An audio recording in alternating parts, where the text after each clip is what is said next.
let us stroll back to Stalin taking power.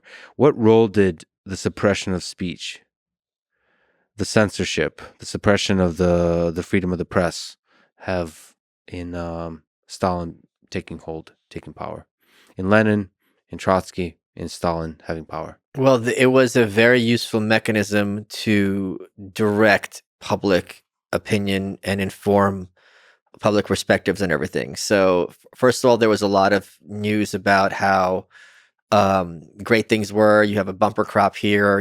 Grain's never been better. There's another anecdote where President Kalinin is talking about how um, on Karl Marx Street in Kharkiv, there's all sorts of new skyscrapers being built, and it's just absolutely amazing. And someone in the audience gets up and goes, "Comrade, I work on Karl Marx Street. I walk there every day. There's none of these skyscrapers." He goes, "See, that's your problem. You're trusting your eyes instead of reading something and learning what's in the papers." So there was this kind of disconnect between, you know, I forget, you probably know the joke, like pravda не правда, и известие не известие. Like pravda means truth, but there's no truth to be had in pravda is like kind of the Russian line. The point is, it very much, and the other thing, this is, my mom wasn't particularly politically motivated, but she talked about how you didn't have to be smart to realize how dishonest it was, because one day someone is the great hero of the Soviet people, and the next week he's been a traitor and a class enemy and the worst, and then sometimes they reverted, and it's like, okay, like they couldn't even keep their story straight. And in fact, at a certain point when Gorbachev liberalized, they had to cancel tests because the history books had to be rewritten so quickly. So, and the thing that also with these newspapers is it was very monotonous, because you had the same message over and over. A lot of these papers were about kind of speaking to the lowest common denominator. Stalin's great, everything's great, overseas bad. So it very much was about not informing but creating a certain perspective in the public at large. And also, you were educated as a citizen on what you're supposed to think and say. So a lot of this was this kind of private truths, public lies situation. Mhm. So you could read the paper, and at your factory, you could be like, "Oh my God, this guy Karl Radek's great." He's like, "Oh my God, yeah, he's amazing." You knew what to talk about, and you knew how to look at it as well. And then when you get home, you could just kind of be more honest with family. But the question is, to which degree does this propaganda and this ideology infiltrate your actual thinking? You give examples as like scientists in infiltrated science. Oh yeah. So basically, Lysenko is the textbook example of Lysenkoism in biology. So because Marxism is materialist, they didn't like the idea that genes pass on, from one generation to the next. So Lysenkoism kind of was a rejection of Mendel and that kind of genetics. And if you reject genes, you're really going in a bad direction in terms of biology. The Soviet Union's biological program became an international laughingstock. At one point, Lysenko claimed he crossed a tomato and a potato. You had things where they said they had nuclear, we have fission, but they said they invented fusion or heavy water or hard water, whatever it was. Point being, in cultures like this, your way to achieve status wasn't necessarily about your accomplishments, but about your loyalty to orthodoxy. Mm-hmm. So if you were saying things that got to a result that was congruent with the broader ideology as a whole, that was much better as a means of furthering yourself in the arts or in the sciences than if you had something that was innovative. Because if you're innovative, it's like, well, how do I fit this in with the broader ruling ideology? The problem with totalitarianism, one of the many problems, is everything, literally everything, has to be perceived through the lens of ideology. So, and that is, there were scientists who were arrested or at least fired because of their theories about sunspot developments, because it was regarded as un-Marxist. There was an epidemic, and all these horses got sick, and because the vaccine didn't work on the horses, the bacteriologists were arrested because they were regarded as wreckers. It's like, we gave you a job, you didn't do it, you're undermining the socialist state. So it's kind of a backward series of incentives. and it's designed to maintain at all costs the ruling ideological superstructure. But you draw a small distinction between the ideology and the ideological superstructure and the propaganda. Aren't those kind of intermixed together? Well, the ideological is like in the sciences and what's true in genetics or what's true in astronomy. That doesn't really percolate out to the masses, right? So the Pravda is maybe covering this scientist is great or these discoveries are great, but it's not necessarily the same as day to day or glorifying political leaders. But Pravda is a manifestation of the idea that truth can be conjured up. Yes. It can be constructed and it can be altered quickly. And then I wonder, sort of 1984 caricatures that. I wonder to what degree it really could control the way you think. That, like how many people it affected. I can give you an example, a very easy one. So again, with regarding North Korea. The great leader Kim Il Sung, who was the founder of North Korea, had a tumor on the back of his neck, and it was too close to either the skull or the spinal column, so they couldn't operate on it. And throughout his life, it got bigger and bigger. And I got mixed messages in my research about whether North Koreans knew about it because they always photographed him from this angle. And I met a refugee. And I asked her, I'm like, did you know that he had this tumor? She goes, yeah. When people played him in the movies, they would, you'd make up there. And she goes, it was an old war injury. And I go, why would a war injury get bigger throughout your life? And she just stood there and she was like, but she never questioned it. Mm-hmm. But it was the kind of thing where they put the idea in her head. And since there's no reason to question it, she just kind of went with it her entire life until I talked to her. Audrey, her name. Hi, Audrey. Hi, Audrey. I wonder what percent of the population is like that. Here's the thing. If there's a cost to me questioning Lysenko as a great scientist and there's no benefit, why wouldn't I just go with what's going to keep me and my family safe? But I also mean just the psychological. There might be a very local psychological cost. So not a cost you go to jail, but a cost like you're going to kind of ruin the conversation by bringing it up. Kind of like, yeah. I'm just trying to. It's like Debbie Downer, right? Wah, yeah. Wah. Yeah. But there's also the whole metaphor of like there's two fish in the river. One says, man, the water's really great today. And the other one goes, what's water? Yeah. Like a friend of mine, Adriana, her mom came to the West and they went to a supermarket and the mom just in front of all the Fanta, so just crying. Mm-hmm. And she's like, what's going on? She goes, they told us we had more food than you.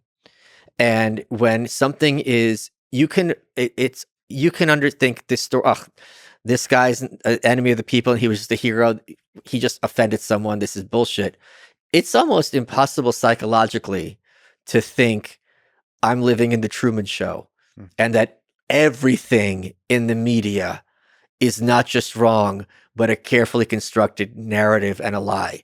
Like what, they're never going to tell the truth, and how like what? Like you, and even if you do understand that, how would you even read between the lines to deduce what the truth is? Yeah, must have been a strange experience. There's stories of soldiers, the Red Army soldiers throughout World War II, as they go to different countries, even Romania, but in Europe, to understand that people live much better than the soldiers did back in the Soviet Union. And that's why a lot of times when they went back, Stalin had them killed because they saw too much or sent to the camps. So just to linger on this idea of free speech. So there's constant discussion about free speech in this modern debate about social media and all that kind of stuff. What's your take on it? Grounding it not in some kind of shallow discussion of free speech we have today, but more in the context of Pravda and the suppression of speech in Stalinist Russia. I hate the term free speech because it's used in many different contexts. Some I agree with entirely, some I disagree with at all. I don't think everyone has something to say or something after the conversation.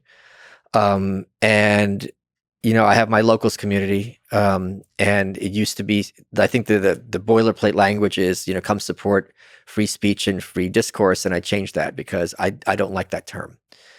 Because people will tell you with some reason that, if you block me or on Twitter, you're voiding my free speech. It's like, okay. So I don't like that term as a whole. But one of the points of the white pill, and something I see enormous parallels with today, if you have one news outlet or 3 news outlets with identical ideology, you're not going to be able to get to any kind of truth or any kind of useful information. It's all going to be pre-filtered for you. It's like a baby bird and you're eating the mother bird's vomit, right? But if you have what we have increasingly now with technology, if you have a world where everyone has a camera on their phone, if you have a world where anyone can put their ideas out there, maybe they're banned from certain outlets, but they're not literally vanished like they were in the USSR, that is very healthy. That is something I'm enormously supportive of, because back in the day, if you only had the TV crews with cameras, you can only see what they're capturing and they could edit it. Whereas now, we saw this recently during COVID, right? You had these reporters with masks on and they're talking, but the cameraman wasn't wearing a mask. So you'd have the people on the street being like, look, they don't believe it, or as soon as they would start filming, the guy took the mask off and they'd film them. They go, you are lying. You don't believe this. You're putting this on for some purpose, whether you believe in the efficacy of masks or not. That person clearly does not. It's only putting on for show. So that's, or crimes. It's people, are anti-police. They say, okay, the cop said this. Did he draw the gun on this guy necessarily? So on and so forth. It is so much better when everyone has access to as much of the information as possible and can make that informed decision themselves. Now, there certainly is space for informed people to be like, no, this isn't what it looks like. If you look here, if you look there, it's cropped here, so on and so forth. But that's still much more useful than just having that 20-second clip that someone has decided to edit for you. So like truth has a way of, because everything is so interconnected, truth, no matter what, has a way of finding its way to the populace. And also there's a big asymmetry in terms of trust. So if I tell you 100 truths and 1 lie, that lie is equal. I'm screwed, because once you catch me in you don't have to kill someone every day to be a murderer, right? You only have to do it once. So if you catch me in a brazen lie, you're going to look at everything I say after that with an enormous grain of salt.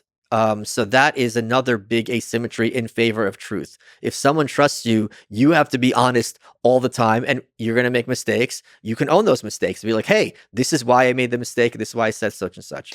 Okay, but the flip side of that, which has been disheartening to me, is that people on the conspiracy theory side of things, I've noticed how easy it is to just call something a lie. Yes. And then that becomes viral. For some reason, there's a desire for people, for anyone who points out that the emperor is not wearing a clothes, even when the emperor is fully clothed. So I don't know what that is, but that really seems to mess with this truth mechanism. So when it becomes viral to call people a liar, whether they're a liar or not, it's like you feel like on unstable ground, because to me, that idea of revealing a lie that somebody told is a really powerful mechanism to keep people honest. But when you're like misusing it, crying wolf too much, well, it seems to break the system. It makes me nervous, because there's also like if someone is a liar, that doesn't mean literally everything they say is a lie. No, but what is a lie and what isn't? I just noticed that there's money to be made in calling out something as a lie. It's just the conspiracy theories, straight up. The first thing, some traumatic event happened, give an explanation that's not the mainstream explanation, no matter what, whether it's true or lie. There's a lot of virality and money to be made in that, and that makes me nervous, because it doesn't matter if it's true or not. It becomes, anti-establishment ideas are viral, whether they're true or not. Sure, but I think establishment ideas are powerful whether they're true or not. So Sure. I think On the whole, I think you're right. I mean, on the whole, it's good to test the power centers, but it just makes me nervous in our attention economy that the sexy thing seems to be the anti-establishment message. And then it feels like that becomes a drug where everything, anything the establishment says, anything institutions say, anything the mainstream says must be wrong because it comes from the mainstream. I have that line that you're supposed to take 1 red pill, not the whole bottle. Yeah. I am certainly one of those people who is of the idea that they are dishonest far more open than they're honest. That said, there are people who are of the belief, to use an extreme example, that Trump is still the shadow president.